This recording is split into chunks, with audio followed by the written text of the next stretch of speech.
High বন্ধুরা, NS superstar চ্যানেলের পক্ষ থেকে আপনাদের সবাইকে স্বাগতম জানাচ্ছি। আমি মোহাম্মদ নাজিরুল ইসলাম নাদিম। আজ আমাদের টপিক হলো মাইক্রোসফট ওয়ার্ডের হোম মেনু। তাহলে চলুন কথা না বাড়িয়ে কাজে চলে আসি।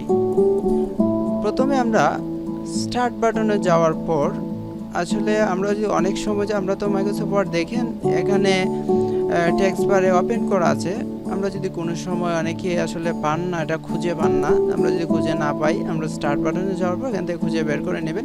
যেমন এখানে অ্যাক্সেস আছে, তারপর আপনারা এখান থেকে এমন খুঁজে নিয়ে নেবেন যে আসলে আমরা মাইক্রোসফট অফিস কোন জায়গায় আছে। আমরা দেখেন মাইক্রোসফট অফিস এখানে এটা নয়, আবার দেখুন মাইক্রোসফট অফিসটা আমি খুঁজে বের করে দিতেছি।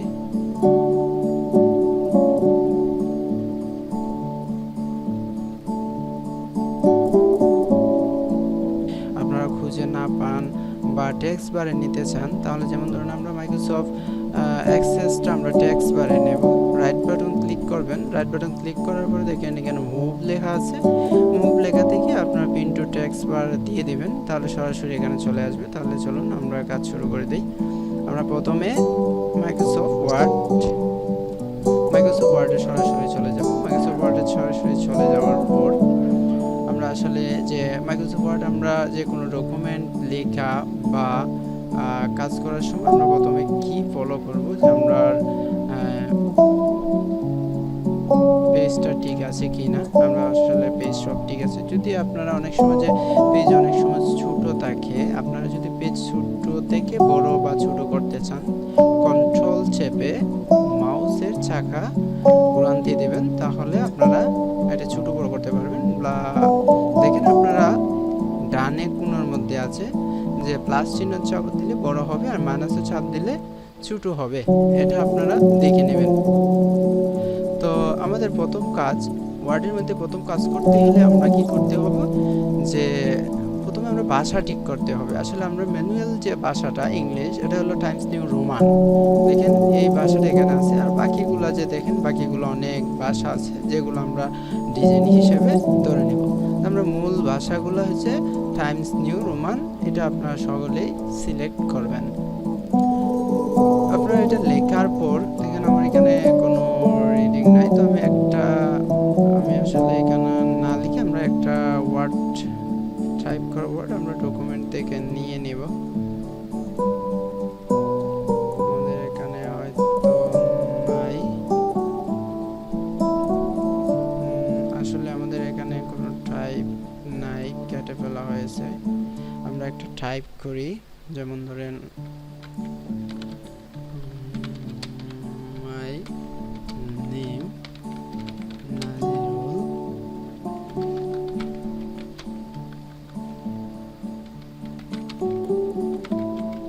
নাদিম। যেমন ধরুন আমি আমার নামটা লিখলাম, বাস এতটুকুই, আমরা এর বেশি কিছু বললাম না।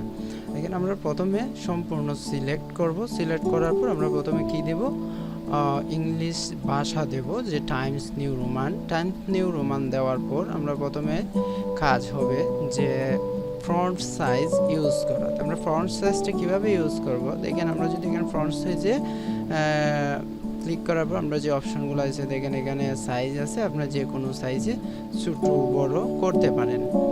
বা আপনারা যদি চান যে আপনারা কিবোর্ড শর্টকাট কমান্ড কি ব্যবহার করে আপনারা ছোট বড় করতে চান, তাহলে আপনারা কন্ট্রোল চেপে থার্ড ব্র্যাকেট চাপ দেবেন। তাহলে আপনার বাউ দিলে ছোট হবে আর উল্টোটা চাপ দিলে আপনাদের ফ্রন্ট সাইজ ছোট হবে। বা এখানে দেখেন এই যে চিহ্ন দেওয়া আছে, ছোট একটা আছে, বড় একটা আছে। আপনারা যদি ছোটটা চাপ দেন ছোট হবে আর বড়টা চাপ দিলে বড় হবে। আপনি আসলে তিন দিকে আপনি এই কাজটা করতে পারতেছেন। দেখেন এখানেও করতে পারতেছেন, তারপর আপনি কিবোর্ড দিয়ে করতে পারতেছেন। কন্ট্রোল চেপে কন্ট্রোল থার্ড ব্র্যাকেট দিবেন, ফ্রন্ট সাইজ ছোট বড় হবে। তারপর আমরা নিচে যেতে পারি, যে এটা দেখুন লাগবে না, এটা হলো আপনার এই জিনিসটাও লক্ষ্য করেন যে সেন্টেন্স কেস এখানে ব্যবহার করা আছে, যে আমরা কোনো সময় যদি দেখা যায় যে আমাদের প্রথম সেন্টেন্সের প্রথম অক্ষর ছোট হাতের দেওয়া আছে, তো ওই ক্ষেত্রে আমরা কি করব, যে আমরা সম্পূর্ণ সিলেক্ট করব। সিলেক্ট করার পরে চেঞ্জ কেসে যাব, যে সেন্টেন্স কেস আছে, সেন্টেন্স কেসে যাওয়ার পরে আমরা কি করব, যে চেঞ্জ কেসে যাওয়ার পরে আমরা সেন্টেন্স কেস ব্যবহার করব। সেন্টেন্স কেস ব্যবহার করলে হবে কি, যে আমাদের সেন্টেন্সগুলো সব অটোমেটিকলি ঠিক হয়ে যাবে। দেখুন ছোট হাতের ছিল, এখন বড় হয়ে গেছে। তারপর আপনারা দেখেন সিলেক্ট যে কোনো কাজ করতে অবশ্যই সিলেক্ট করবেন। সিলেক্ট করার পর আমরা দেখুন এখানে বি চিহ্ন আছে, এটার নাম হচ্ছে বোল্ড। আপনারা ওইটা চাপ দিলে বোল্ড হবে। তারপর আপনার আই চিহ্ন আছে, ওইটা হচ্ছে ইটালিক। তারপর আন্ডারলাইন, ইউ চিহ্ন যেটা আন্ডারলাইন। এই তিনটে আপনারা ব্যবহার করতে পারবেন। বোল্ড লেখাটা হালকা মোটো হবে, ইটালিক লেখাটা হালকা তেড়া হবে, আর আন্ডারলাইন নিচে, আন্ডারলাইন মানে নিচে দাগ পড়বে। আসলে আন্ডারলাইনটা আরেকভাবে, আপনি যদি অনেক সময় দুলনের আন্ডারলাইন চান, দেখেন এখানে আপ ডাউন ক্লিক করার পরে দেখেন এখানে আন্ডারলাইনের বিভিন্ন ডিজাইন আছে, আপনারা যে ডিজাইন ইচ্ছা করলে নিতে পারেন। তারপরে বোল্ড, ইটালিক, আন্ডারলাইন, এই তিনটা আমরা ইচ্ছা করলে আমরা কার্সার দিয়েও ব্যবহার করতে পারি বা কিবোর্ড দিয়েও ব্যবহার করতে পারি। আমরা যদি ওই তিনটা কিবোর্ড দিয়ে ব্যবহার করি, তাহলে কন্ট্রোল চেপে B bold, control I italic, control U underline, আপনার ওই তিনটে শর্টকাট কি প্রেস করে আপনারা আসলে এই তিনটা কাজ সহজেই করে নিতে পারবেন। তারপর দেখেন আপনাদের যদি কোনো সময় কোনো ক্ষেত্রে কোনো সেন্টেন্স কাটতে হয়, আপনি এখানে ছাপ দিয়ে কাটতে পারেন। আবার দরকার না হলে সিলেক্ট করে ছাপ দিবেন, ডিলিট হয়ে যাবে। বা আমরা আবার এটা কাজ করলাম, আমরা আসলে আবার ব্রেক দিয়ে দিলাম, বাস আমরা সময় জায়গাতেই চলে গেল। তারপর আমরা যাই পরের স্টেপে আমাদের এখানে যেতে পারে। দেখেন যে আমাদের ফ্রন্ট ডিজাইন আছে, আপনার ফ্রন্ট ডিজাইন ইচ্ছা করলে এখান থেকে ফ্রন্ট ডিজাইন ইউজ করতে পারেন। আপনাদের সুবিধা মতো আপনাদের যে কোনো একটা ফ্রন্ট ইউজ করতে পারেন। দেখেন আমি একটা ফ্রন্ট ইউজ করছি, এইরকম আসলে আপনাদের যে ফ্রন্ট চয়েস, আপনি ইচ্ছা করলে ফ্রন্ট চয়েস করতে পারেন। তারপর আমরা যাই text highlight colour. Text highlight কালারের কাজটা হলো আপনাদের ব্যাকগ্রাউন্ড কালার করে দেওয়া। টেক্সট হাইলাইটের কাজটা হলো আপনাদের যতটুক সিলেক্ট করবেন, মানে যতটুক নির্দেশ করবেন, অতটুকের যে পেজটা আছে শুধু পেজটা কালার করে দিবে। তারপর হয়েছে দেখেন এ চিহ্ন দেওয়া, ওটার নাম হচ্ছে ফ্রন্ট কালার। ফ্রন্ট মানে অক্ষর কালার করা।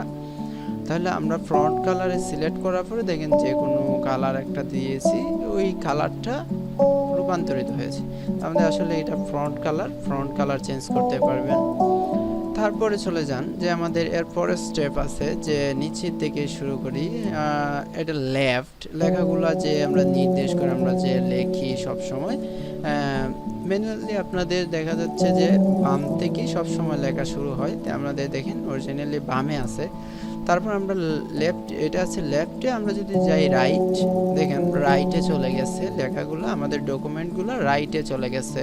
তারপর আমরা ইচ্ছে করলে সেন্টারে আনতে পারি, সেন্টার মধ্যে চলে আসবে। তারপর আপনাদের আছে জাস্টিফাই করলে কি হয়, দু মাথা সমান হয়ে যায়।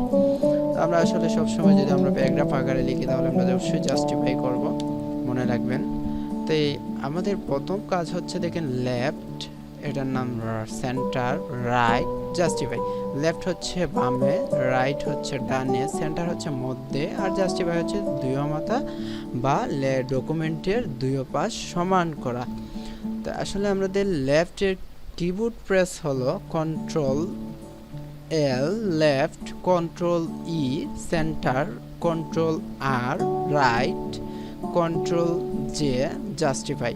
এই শর্টকাট প্রেসগুলো আপনি ব্যবহার করতে পারেন। তারপর আমরা চলে যাই লাইন স্পেসিং। ওই যে দেখছেন ওইটা হচ্ছে লাইন স্পেসিং। তার প্রথমে আমরা অনেক সময় আমরা কি করি, যে একটা লাইন থেকে আরেকটা লাইনের দূরত্ব অনেক সময় কি হয়, কমে যায়, বেড়ে যায়। তখন আমরা কি করব, যে লাইন স্পেসিংটা আপনার সব সিলেক্ট করার পর লাইন স্পেসিংয়ে যাবেন। দেখেন আমরা যদি 2.0 দিই, তাহলে দেখেন একটা লাইন থেকে আরেকটা লাইন কতটুকু দূরে চলে গেছে। আমরা যদি আসলে এগুলা কমাতে চাই তাহলে লাইন স্পেসিংয়ে যাব, 1.0 দেওয়ার পর দেখেন কমে গেছে। আরও যদি কমাতে চান তাহলে আপনার সরাসরি রিমুভ স্পেস আপনার প্যারাগ্রাফে চলে যাবেন। এটাতে ক্লিক করার পরে দেখেন একদম যে গ্যাপটা ছিল গ্যাপটা বন্ধ হয়ে গেছে। আসলে আপনারা এইটা ইউজ করতে পারেন, অনেক সময় আপনাদের গ্যাপ কমাতে বাড়াতে এটা সাহায্য করবে। তারপর আপনাদের শেডিং কালার আছে। শেডিং কালারের কাজটা হলো আপনাদের যতটুকু সিলেক্ট করবেন অতটুকের ফুল ব্যাকগ্রাউন্ডই কালার করে দেবে। দেখেন আমি একটা যে কোনো একটা কালার দিলাম, ওই কালারটা কি হলো যে ফুল ব্যাকগ্রাউন্ডে নিয়ে গেছে। দেখেন এদিকে কিন্তু আমাদের ফ্রন্টগুলো নাই, তারপর এদিকেও কালার হয়ে গেছে। আসলে আপনার যদি এমন দরকার হয় আপনারা কাজ করতে পারেন এমন। তারপর আমাদের আছে বর্ডার। আমরা যদি চাই যে এই সবগুলো একটা বর্ডারে নেব, এটা হচ্ছে বর্ডার চাইলে দেখেন বর্ডারে আমরা আপ ডাউনও ক্লিক করলাম। তারপর দেখেন bottom, top, left, right, no border যদি দরকার না হয়, অল বর্ডার, আউটসাইড বর্ডার, আপনার যেটা ইচ্ছে এখান থেকে নিতে পারেন। তো আমরা দেখেন যদি আমরা আউটসাইড বর্ডার নিই, চারিদিকে একটা বক্স সৃষ্টি হয়ে গেছে যে আমরা এই বক্সের ভিতরে বর্ডারটা আছে। আমি যদি কোনো ক্ষেত্রে দরকার না হয় আমরা নো বর্ডার দেব, চলে যাবে। তো আমরা আশা করি নো বর্ডার দিলাম, আমরা চলে গেল। তারপর আরেকটা জিনিস এখানে দেখানো দরকার আপনাদের, যেখান থেকে হরিজন্টাল লাইন আছে, আপনারা হরিজন্টাল লাইন ব্যবহার করে অনেক সময় এই টাইটেল বোঝাতে পারেন বা আলাদা করে বোঝাতে পারেন। তারপর এখানে ড্র টেবিল আছে, ড্র টেবিলের নিচে টেবিল তৈরি করা, এগুলা পারবেন। তারপর আমরা হরিজন্টালটা আসলে আপনাদের দেখিয়ে দিই। দেখেন আমি একবার ফ্রন্টের নিচে ক্লিক করলাম। আমরা যদি চাই যে এগুলা হেডলাইন হিসেবে বা আলাদা হিসেবে ব্যবহার করব, তাহলে আমরা হরিজন্টাল লাইনে ক্লিক করলাম। দেখেন এখানে একটা অটোমেটিক একটা লাইন চলে আসছে আলাদা করার জন্য। আপনার যদি দরকার না হয় ন দিবেন, আবার এটা ক্লিক করতে পারেন। ক্লিক করলে ডবল আসবে, আপনারা ইচ্ছা করলে এটা ব্যবহার করতে পারেন। তারপর আমরা যাই যে বুলেটিং চিহ্ন। বুলেটিংয়ে যাওয়ার পরে আমরা দেখেন এখানে বিভিন্ন ধরনের বুলেটিং চিহ্ন আছে, আপনারা এখান থেকে যে কোনোটা ইউজ করতে পারেন। দেখেন আমরা যদি যে কোনো একটা নেই, আমরা একটা তীর চিহ্ন নিলাম। দেখেন এই তীর চিহ্নটা আসার পরে আমি আমার নাম লিখলাম। নাম লেখার পরে দেখেন আমরা যদি একটার পর একটা সিরিয়াল বাই সিরিয়াল চাই তাহলে আমরা ডকুমেন্ট লেখার পর ইন্টার দেব। দেখেন ইন্টার দেওয়ার পরে অটোমেটিক একটার পর একটা চলে আসছে। আপনারা চাইলে ঠিক এইভাবে কাজ করতে পারেন। তারপর আমরা যাই নাম্বারিং। আপনাদের বিভিন্ন ধরনের নাম্বারিং যদি কোনো ডকুমেন্ট দরকার হয় আপনারা এখান থেকে নিতে পারেন। দেখেন 1 2 আছে, রোমান সংখ্যা আছে, এবিসি আছে, এবিসি বড় হাতের আছে, ছোট হাতের আছে, আপনাদের যেটা ইচ্ছে হয় এখান থেকে নিতে পারেন। দেখেন আমরা যদি এবিসি দিই এবিসি আসবে। তারপর একটা জিনিস, আমরা যে বুলেটিং চিহ্ন দেওয়ার পরে অনেক সময় অনেকের বুলেটিং চিহ্ন অনেকের বুলেটিং চিহ্ন যেমন ধরো আমি যেটা চাচ্ছি ওইটা এখানে পাচ্ছি না, তখন ওই ক্ষেত্রে আমরা কি করব? তখন আমরা ডিফাইন নিউ ভলিউমে যাব। ডিফাইন নিউ যাওয়ার পরে সিম্বল নামে একটা অপশন আছে, আমরা ওই সিম্বল অপশনে ক্লিক করব। তারপর আমরা দেখেন এখানে ফ্রন্ট নামে একটা অপশন আছে। ফ্রন্টে গিয়ে আসলে আমরা কি ভাষার ডকুমেন্ট বা কি ভাষার বুলেটিং চিহ্ন চাচ্ছি আমরা এখান থেকে সিলেক্ট করে দেব যে আমরা আসলে কি ভাষার বুলেটিং চিহ্ন আমরা চাচ্ছি। দেখেন আমি নর্মালি একটা ভাষা আমি চুজ করে দেই, যেমন ধরেন বাংলা ভাষাটা আমি চুজ করে দিতে পারি। বাংলা ভাষাটা দিলাম। দেখেন বাংলা দেওয়ার পর বাংলা আসলো, বাংলার যে কোনো শব্দ আমি পাবেন, বা ইংলিশ হলে আপনি ইংলিশ দিতে পারেন। দেখেন ইংলিশ হলে আমরা ইংলিশ দিলাম। দেখেন ইংলিশের আপনি যে কোনো চিহ্ন পাবেন, আমাদের যেটা চয়েস হয় আসলে এখান থেকে ক্লিক করে নিতে পারেন। ইংলিশ, আরবি, যেমন ধরেন আমার আরবি বা ইংলিশ আপনার যেটাই দরকার হয় আপনি এখান থেকে নিতে পারেন। যেমন ধরেন আমার জি বা আপনাদের এই অ্যান্ড চিহ্নটা দরকার হলো, বা শুধু আপনার যেটাই দরকার হয়, যেমন ধরেন আমি এটা নেব, এইটাতে ক্লিক করার পর আপনি ওকেতে ক্লিক করবেন। দেখেন অটোমেটিকলি ওকে ক্লিক করার পর এটা চলে আসছে। আসলে আপনাদের যেটা দরকার হয় এভাবে সহজেই নিতে পারবেন। তারপরে এখানে দেখেন আরেকটা চিহ্ন আছে, এটার কাজটা হলো যে আসলে আমাদের ফ্রন্ট সাইজ বড় থেকে ছোট আসে সিরিয়াল বাই সিরিয়াল। যেমন ধরুন প্রথমটা 20 সাইজ, তারপরে 18, তারপরে 16, এইভাবে এই সাইজটা চলে আসবে। যেমন ধরেন অনেক সময় এখান থেকে দরকার হলে নিতে পারেন। তারপরে এখানে একটা অপশন আছে দেখেন, এটা হচ্ছে আপনার ডকুমেন্টগুলা 5টা স্পেস লেফটে নিবে, 5টা স্পেস রাইটে নিবে। যেমন ধরুন আমি ওইটাতে ক্লিক করলাম, আমরা যদি রাইটে ক্লিক করি দেখেন আমার ডকুমেন্টগুলো রাইটে চলে যাচ্ছে, এবং লেফটে নিতে গেলে আপনি লেফটে ক্লিক করেন, লেফটে যাবে। আবার ওই কাজটা আপনি ইচ্ছা করলে